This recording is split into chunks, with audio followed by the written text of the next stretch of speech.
হযরত আনাস রাদিয়াল্লাহু হইতে বর্ণিত আছে যে নবী করিম সাল্লাল্লাহু আলাইহি সাল্লাম ফরমাইছেন, যে ব্যক্তি আল্লাহর ওয়াস্তে 40 দিন যাবত প্রথম তাকবীরের সহিত জামাতে নামাজ পড়িবে, তাহার জন্য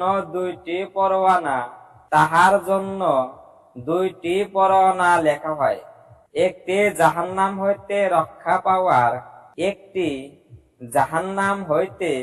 রক্ষা পাওয়ার আর অপরটি মুনাফিকি হইতে মুক্ত থাকার। অর্থাৎ যে ব্যক্তি ইখলাসের সহিত 40 দিন যাবত এইভাবে নামাজ পড়ে যে ইমামের সহিত প্রথম তাকবীর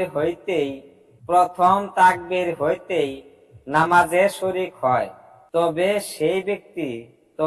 সেই ব্যক্তি জাহান্নামেও প্রবেশ করিবে না এবং মুনাফিকদের তালিকায়ও তাহার নাম থাকিবে না।